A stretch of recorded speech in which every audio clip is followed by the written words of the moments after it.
And in this video, we're going to talk about the pain body. And if you haven't been to my channel before, subscribe, like, and share so that this may reach others. I feel very, very passionate about this particular subject. And in my practice, I help a lot of people recognize the pain body.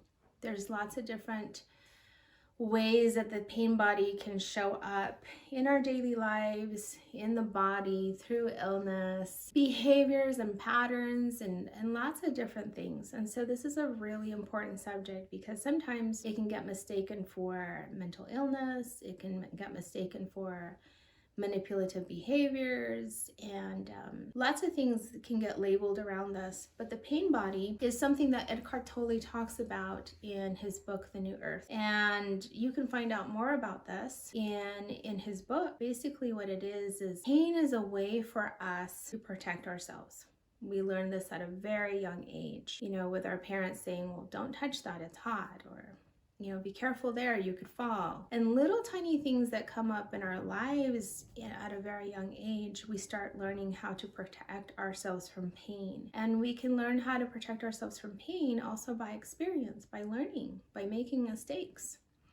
So the pain is a way to protect ourselves, not only from harm, but painful situations, painful relationships, painful patterns, because as we grow and we learn and we experience, pain is a way for us to learn.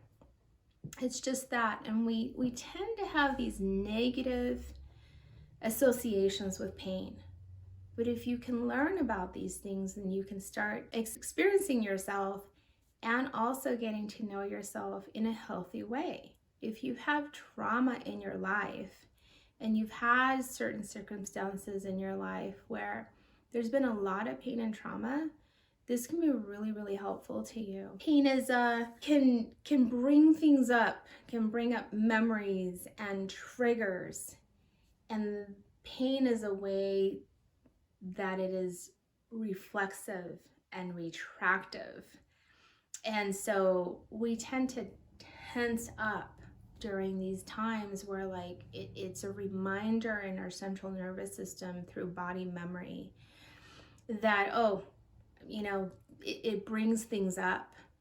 If we're talking to a person and we get triggered in that certain conversation or energetically, or we're doing this back and forth thing energetically or through conversation or in a certain situation, your body is going to remember that. It's going to trigger the pain body. And remember that we have this innate way of learning. It is a learning experience. But when we've been protecting ourselves for too long, we tend to overprotect ourselves. And so we don't ever really get to be who we really authentically are if we're protecting a lot. And we tend to also protect ourselves, and we don't allow ourselves to be authentically vulnerable.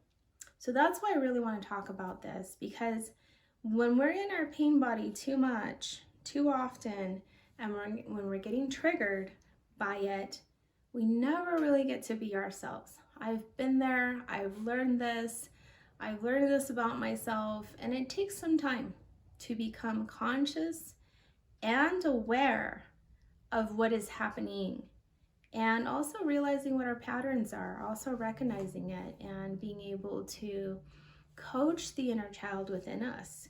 Because when we've been through these hard situations, hard things in our life, sometimes the inner child can also start taking over and controlling and manipulating. And we no longer have control of our lives because the inner child within us is reactive versus responsive. And so when the inner child, and we can do a conversation around the inner child another time, but when these things happen and they surface, we also lose control from our adult selves. And we start having a different dynamic in our relationships. And the emotional intelligence and the emotional availability is very different when we're in this place. So when we're getting triggered, we're not fully aware, and we're not fully available for our relationships and our conversations because we're getting triggered. And you want to be available at a place where you're conscious and aware and you really get to thrive in your passions. That's what's really important. So anyway, the pain body is reactive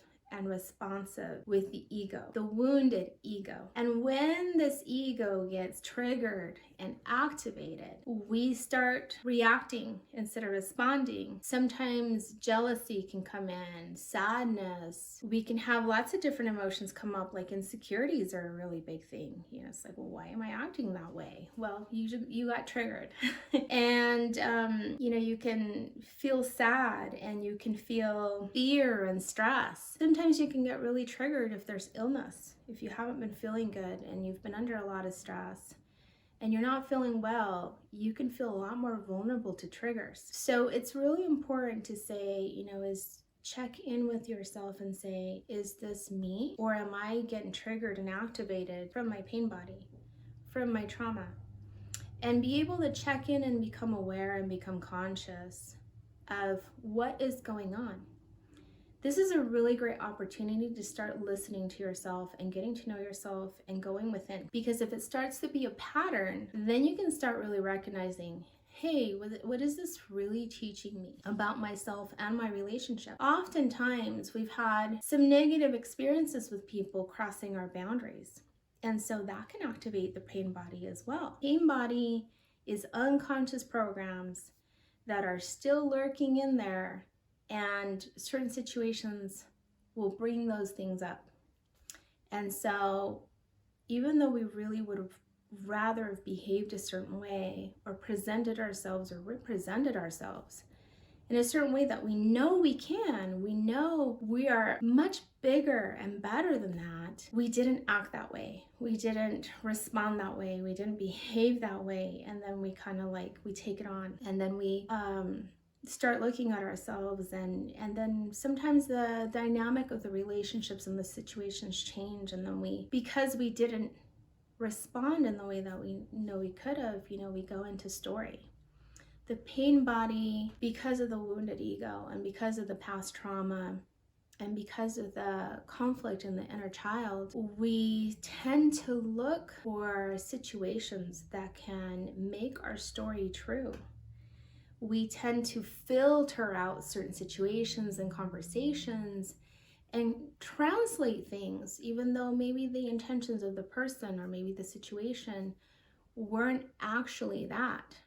They can be, that can be true. Sometimes when we are activated by the pain body, we tend to see things through a certain way, and these things get translated in a different way. They get filtered through the pain body, and then we can stay in our story.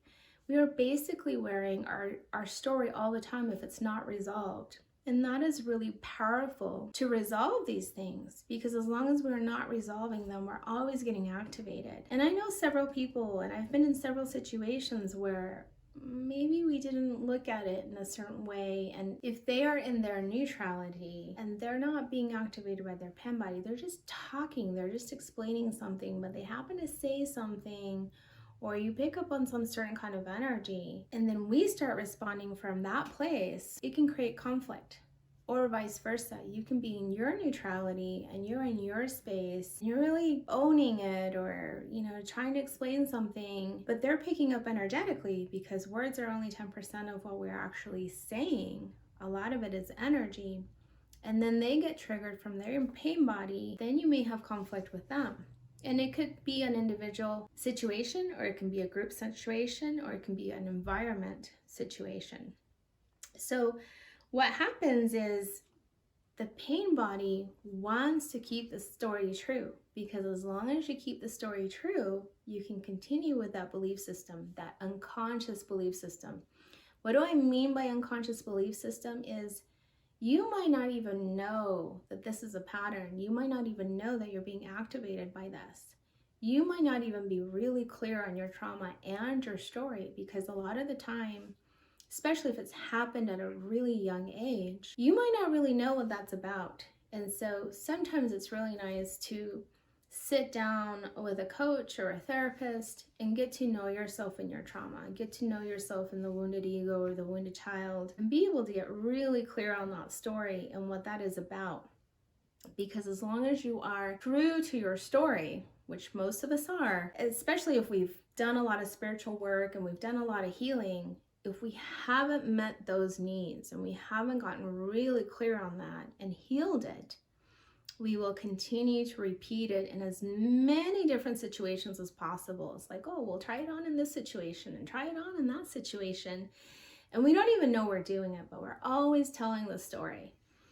So it continues to prove to you, like, see, you can't trust people. See, I told you this about this. And we are always unconsciously trying to fit the story in.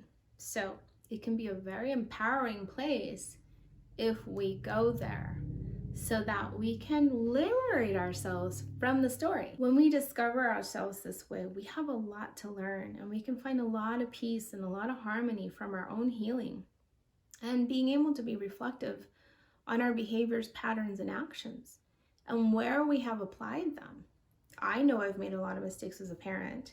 I've definitely made some mistakes for myself in relationships.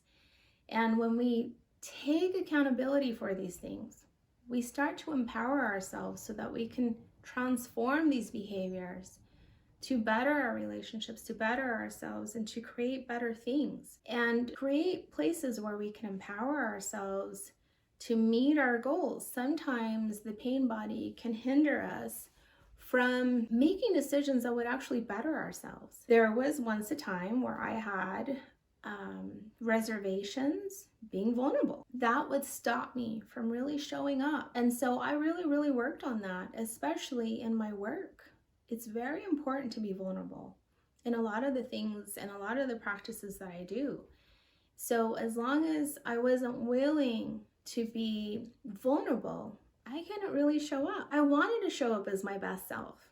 That was so powerful. And so I was like, okay, Nanette, you're going to practice being really vulnerable and very open. And at first it was really creepy.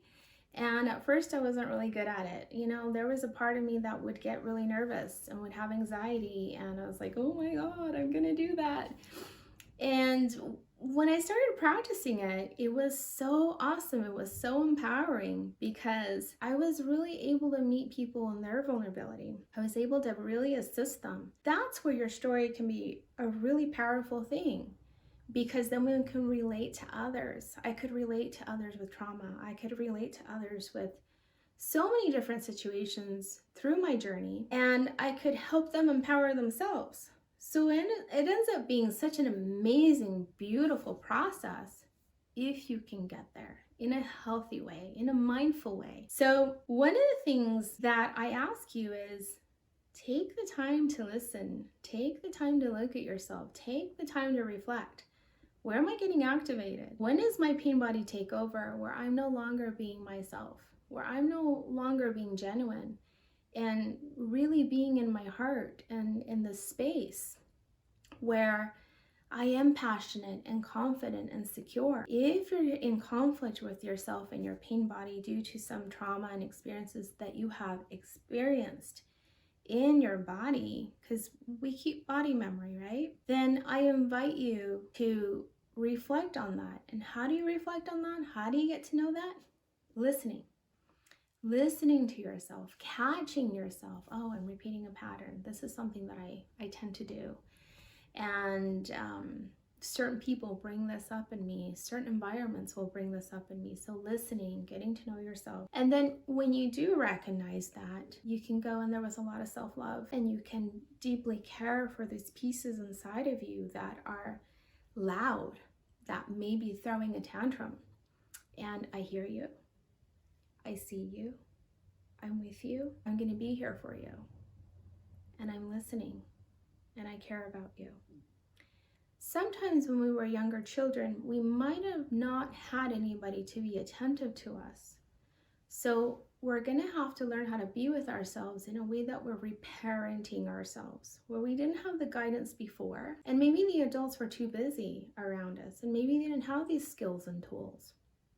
And so now You get to come and reflect back to your inner child and to the trauma part and to the pain body, and really being with yourself in a mindful way. So listening, caring, self-love, taking time to ground, taking time to nurture yourself, taking time to really be without feeling. If it's at a time that it's a really busy place, at least touch your hand on your heart and acknowledge that. And I hear you, I see you. Later, we're going to spend some time together. Maybe you might want to do some journaling around that story. Maybe you might want to just get in a hot bath or meditate and just really be a witness and be able to hear what's coming up for you if you get really triggered. And you're able to leave the situation, you can go sit in your car and just cry it out, feel it out. And ask yourself, what's that really about? You know, did I not feel important? Did I not feel seen? Did I not feel heard? Did I not feel supported? What's that really about? How come that really got me? The more attention we give these things, and sometimes you might have to be there for a while. You might have to really listen, you know, have a visit with yourself. And you can feel it when it's coming up, like anxiety. You can feel yourself getting activated. It's not always anxiety though. Sometimes it's just serious triggers and all of a sudden you're just angry. Especially through these times where we're going through the COVID and the quarantine and social distancing, we're spending a lot more time not being busy. And so we are going to have more opportunities to listen to ourselves. It's really important that you do. It's really important that you take that time, because when you do, and you get to know yourself and you heal yourself and you become aware and you become conscious, this is when we can start making solutions. I see this in people all the time, even just in body work. You know, the pain body can get activated through touch. People will have an emotional release. Touch is very, very powerful. In ceremonial work, it comes up. Medicines, ceremonial medicines, can really go to the root of the problem, to the root of our psyche, to the root of where we're storing it in our body memory. This is a time where you might be able to really see it. I know I've been in ceremonies before with ayahuasca, and there's been times where I'm begging for mercy, you know, where it's just, it gets to be too much. Or I'm in deep gratitude because my heart has been so wide open. Or I will hit a spot where deep sadness has come up for me. And so it can be really powerful to go there, because there's this wake-up call. Now we really get to see the whole picture as a witness. So there's all these opportunities, awesome, to get better, to be able to perform, to be able to be more available for ourselves. When I was going through my coaching certification for somatic release and learning shadow work, I had no idea that it was a thing to numb out. My coach asked me, well, what is it that you're feeling? And I couldn't put a name on it. I couldn't identify with it. And I'm like, nothing. She's like, well, you gotta feel something. And I'm like, no, I really, you know, because I had gotten so used to numbing out. And I had no idea that was a thing. And she's like, well, sad, mad, glad, scared? And I'm like, well, I don't know. And she's like, well, how do you feel? Just blurt it out. And the things that I was saying, she's like, well, that sounds angry to me. And I couldn't put anger on it. I was saying it like I was sad. And she's like, well, that doesn't sound angry. That sounds sad. And part of it was getting to learn and identify with my pain body and my inner child about what that feeling was and what those words were. So I've taught Montessori, I've had children, you know, reflecting back on a lot of these experiences, you know, sometimes as we're children, we don't get to identify and feel because maybe we're having some busyness around us and we're not really getting to explore those feelings and opportunities. And then, you know, sometimes we just don't get taught what certain feelings are. So there was a chart that we would have to name an emotion, or we'd have to, like, you know, identify with an emotion and stuff like that. And I was really, really curious, and I thought, wow, that's really interesting, because I'm an immigrant from a different country. So I think when we when we changed over where we lived and I learned how to speak English, I think that's where I just like, I didn't really understand how to identify with things because now there was this new language. And when you take speech class and you're learning English in school, you're not really going through emotions. You're going through learning about things and what this is and what that is and learning how to put words together. But they left out emotion, which was really interesting. So I think that's where, for me, it started. But as long as your pain body is there, you can't really express yourself. You can't really show up authentically. You can't connect to people. There is this loss of connection there because there isn't as much vulnerability and expression and being able to identify and experience. So it's really, really important that we do this work. When we have our story and our trauma and that dialogue, a lot of the time what happens also is we start finding ways to always tell our story over and over and over and over in different situations with different people. We get stuck in reprogramming ourselves in that story. And so that's one of the things that disempowers us. And if you think about and reflect some things in your life, you can remember times where something crazy happened and then you find yourself telling that to your friends over and over and over and over. And you continue to identify with that situation or that trauma, and you don't get an opportunity to reset yourself as long as you're talking about it. This happens in divorce. This happens with breakups. This happens when we lose a job. It happens in all these situations where we don't even know that we're doing this. So I invite you to reflect on yourself. I invite you to see how you're getting activated, what your patterns are, and really spend time with yourself and building a relationship with your pain body, with your inner child, and being able to consciously become aware of where these patterns may be creating conflict for you, even just in simple conversations and situations, so that that stuff isn't getting in the way and you can really empower yourself and have more clarity in your relationships and certain circumstances so that you can be your very best. I want to thank you for stopping by, and I want to thank you for listening, and I hope that this has been useful to you. I definitely will be talking more about these things on different levels, and if you haven't liked or subscribed, please do that now. I would love to get this information to the people that could really use this and be helpful to them. Thank you so much for listening, and if there's any questions, any awesome comments that you have, also email me. I'm here for you. I'm here to serve you. And you have a beautiful, wonderful, amazing day or night whenever you happen to listen to this. I hope this brings some comfort to you. You're not crazy. You just got some things that maybe you may be able to need to tend to. And so at this time, I'm going to wish you well. And I'm going to say ciao. Thanks.